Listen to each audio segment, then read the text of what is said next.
मैं अभी सपोर्ट करती हूँ नहीं करती हूँ, मैं तो कोर्ट में हूँ, तो मैं तो इन दो माओं को रिप्रेजेंट कर रही हूँ और इन दो माओं का कहना तो यही है कि यूजीसी रेगुलेशंस की ज़रूरत है, इसीलिए उन्होंने 2019 में कोर्ट में पिटिशन डाली थी। जो जो पॉलिसीज़ SC ST OBC समाज के लिए अलग से दी जा रही है, जो जो प्रोटेक्शंस, लीगल प्रोटेक्शन अलग से दिए जा रहे हैं, क्या वो अभी सारे समाज को इक्वली दिए जाएंगे? तो ये एक बहुत बड़ा, मेरे हिसाब से एक एग्जिस्टेंशियल क्राइसिस इस हिस्टोरिकली एक्सक्लूडेड और मार्जिनलाइज कम्युनिटीज़ के सामने है। ओबीसीज धीरे धीरे अंदर यूनिवर्सिटीज़ में आ रहे हैं, तो अभी ओबीसीज के साथ भी डिस्क्रिमिनेशन धीरे धीरे हो रहा है। देखिए, ये यूजीसी के जो रेगुलेशंस हैं 2026 में जो आए हैं, ये कुछ नए रेगुलेशंस नहीं हैं, ये 2012 से ये रेगुलेशंस है और इनको इक्विटी रेगुलेशंस कहा जाता है।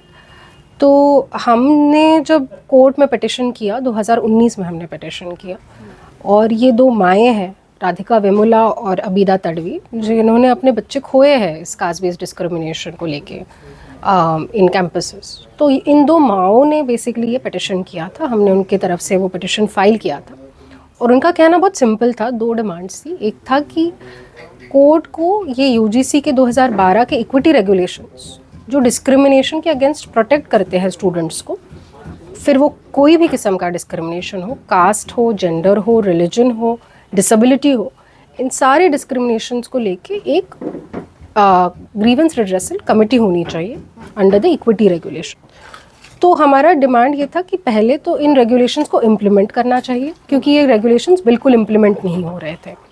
ऑलमोस्ट 99% कॉलेजेस और यूनिवर्सिटीज़ इनको इम्प्लीमेंट नहीं कर रहा था। तो ये हमारी पहली डिमांड थी। दूसरी डिमांड ये थी कि इन यूजीसी रेगुलेशंस को स्ट्रेंथन करने की ज़रूरत है।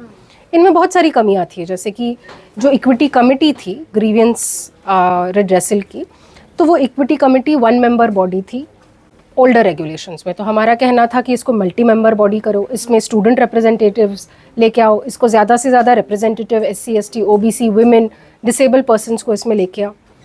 दूसरा हमारा कहना था कि ये SC STs के लिए जो प्रीवियस 2012 के रेगुलेशन थे बस SC STs के लिए थे। हमारा कहना था कि अभी OBCs धीरे धीरे अंदर यूनिवर्सिटीज़ में आ रहे हैं, तो अभी OBCs के साथ भी डिस्क्रिमिनेशन धीरे धीरे हो रहा है, तो उनको भी इस रेगुलेशन का प्रोटेक्शन मिलना चाहिए। और भी इसमें कोई क्लॉजेस थे, जैसे कि नॉन कंप्लायंस क्लॉज था, कि जैसे कोई यूनिवर्सिटी अगर इन रेगुलेशंस को फॉलो नहीं करती है, इम्प्लीमेंट नहीं करती है, तो उनके अगेंस्ट यूजीसी स्ट्रिक्ट एक्शन ले सकता है। तो ये क्लॉज वहाँ पे इन रेगुलेशंस में होना चाहिए। तो ऐसे इम्प्रूवमेंट्स हमने इन रेगुलेशंस में सजेस्ट किए थे। लेकिन जो विरोध कर रहे हैं, उनका कहना है कि ये इसमें जो यूजीसी जो है उसमें तमाम कमियां हैं। कह रहे हैं हमारे बच्चों को तो ये पैदा यानी कि वो पहुंचने से पहले अपराधी घोषित कर देते हैं। जी, तो बेसिकली बहुत मतलब फ़नी चीज़ है कि कुछ पिटिशंस में ये कहा है, कंपेयर किया है अपर कास्ट को एज क्रिमिनल ट्राइब्स। तो जैसे इस देश में 1857 का एक क्रिमिनल ट्राइब्स एक्ट था, उस एक्ट के तहत बहुत सारी SC ST OBC कम्युनिटीज़ इनको क्रिमिनल घोषित किया था बाय बर्थ। और अपर कास्ट लोग अभी अपने पिटिशन में ये लिख रहे हैं कि ये जो रेगुलेशंस है ये हमको अभी बाय बर्थ क्रिमिनल बता रहे हैं। तो ये थोड़ी सी फ़नी चीज़ है, क्योंकि ये जो कम्युनिटीज़ है, क्रिमिनल ट्राइब्स जो है, अगर आप उनकी स्थिति देखिए इस देश में, उनके ऊपर रिपोर्ट्स है, डीनोटिफाइड ट्राइब्स कहा जाता है उनको, तो वो इतनी ख़राब है, उनकी सोशो इकोनॉमिक कंडीशंस इतनी ख़राब है कि they are mostly begging on the streets. That is the condition of that community. We don't see that upper castes are begging on the streets, it is these communities who are begging on the streets.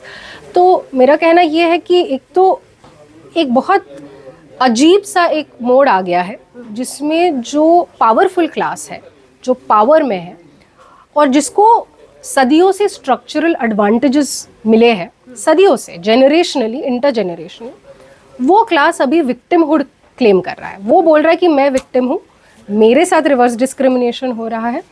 तो ये एक जो phenomena है, एक बहुत interesting phenomena है। और आप ये देखिए कि उनकी भी डिमांड क्या है, वो भी कॉन्स्टिट्यूशन से ऊपर नहीं बोल रहे हैं, वो कॉन्स्टिट्यूशन को ही साइड कर रहे हैं और बोल रहे हैं कि हमारे साथ इक्वालिटी होनी चाहिए। ठीक है, पर इंडियन कॉन्स्टिट्यूशन ऐसा कॉन्स्टिट्यूशन है कि वो बस इक्वल ट्रीटमेंट फॉर ऑल में बिलीव नहीं करता है, वो एक स्टेप बियॉन्ड है, वो एक रेडिकल डॉक्यूमेंट है। और वो कहता है कि हमको जो समाज है, अगर समाज अनइक्वल है तो लॉ इक्वल हो नहीं सकता। अगर लॉ अनइक्वल समाज में इक्वल लॉ अगर आप सबके लिए इम्प्लीमेंट करोगे तो वो क्या करेगा, तो वो इनइक्वालिटी को एग्रीवेट करेगा।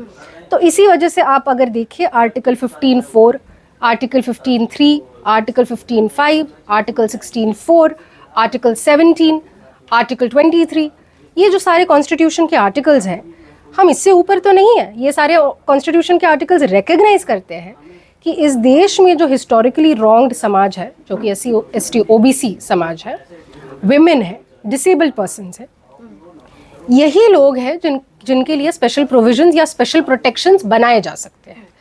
कल को अगर विमेंस लॉ में मर्द कहने लगे कि हमको प्रोटेक्शन चाहिए, तो ये जितना absurd है उतना ही absurd ये कहना है कि अपर कास्ट लोगों को कास्ट बेस्ड डिस्क्रिमिनेशन के लिए उनको इंक्लूड करना चाहिए। तमाम लोग जो है यूजीसी के सपोर्ट में धरना प्रदर्शन कर रहे हैं, तमाम संस्था है, उसमें से 25 तारीख को जंतर मंतर पर भी एक जो संस्था के द्वारा धरना प्रदर्शन आयोजन किया जा रहा है, क्या आप सपोर्ट करते हैं? जी बिल्कुल, जो भी स्टूडेंट्स हैं, जो SC, ST, OBC समाज के लोग हैं, उनको ये मुद्दा उठाना चाहिए। बहुत ज़रूरी मुद्दा है, ये कॉन्स्टिट्यूशनल क्वेश्चन है और एक एक्चुअली ये कॉन्स्टिट्यूशनल एग्जिस्टेंशियल क्वेश्चन है SC, ST, OBC समाज के लिए कि क्या कॉन्स्टिट्यूशन को यूज़ करके उन्हीं के जो राइट्स हैं वो वायलेट किया जाएगी या उनको अपहोल्ड किया जाएगा। इसके ऊपर अभी ये एक मेरे हिसाब से SC, ST, OBC समाज के लिए बस रेगुलेशंस की बात नहीं है, उनके लिए एक एग्जिस्टेंशियल क्राइसिस है। क्वेश्चंस ये भी है कि फिर अफर्मेटिव एक्शन या रिजर्वेशन को भी ब्राह्मणों को दिया जाएगा या अपर कास्ट को दिया जाएगा। क्वेश्चन ये भी है कि जो स्कॉलरशिप्स मिलती है SC, ST, OBC बच्चों के लिए, वो भी सभी बच्चों को मिलेगी, वो भी सभी इक्वल ट्रीटमेंट वहाँ पे भी होगी, वहाँ पे भी अपर कास्ट को मिलेगी। जो पॉलिसीज़ SC, ST, OBC समाज के लिए अलग से दी जा रही है, जो प्रोटेक्शंस, लीगल प्रोटेक्शन अलग से दिए जा रहे हैं, क्या वो अभी सारे समाज को इक्वली दिए जाएंगे? तो ये एक बहुत बड़ा मेरे हिसाब से एक एग्जिस्टेंशियल क्राइसिस इस हिस्टोरिकली एक्सक्लूडेड और मार्जिनलाइज्ड कम्युनिटीज़ के सामने है। यूजीसी का सपोर्ट करते हैं? मैं अभी सपोर्ट करती हूँ नहीं करती हूँ, मैं तो कोर्ट में हूँ, तो मैं तो इन दो माओं को रिप्रेजेंट कर रही हूँ और इन दो माओं का कहना तो यही है कि UGC रेगुलेशंस की ज़रूरत है, इसीलिए उन्होंने 2019 में कोर्ट में पिटिशन डाली थी। तो as a lawyer I am supporting their voice. Thank you.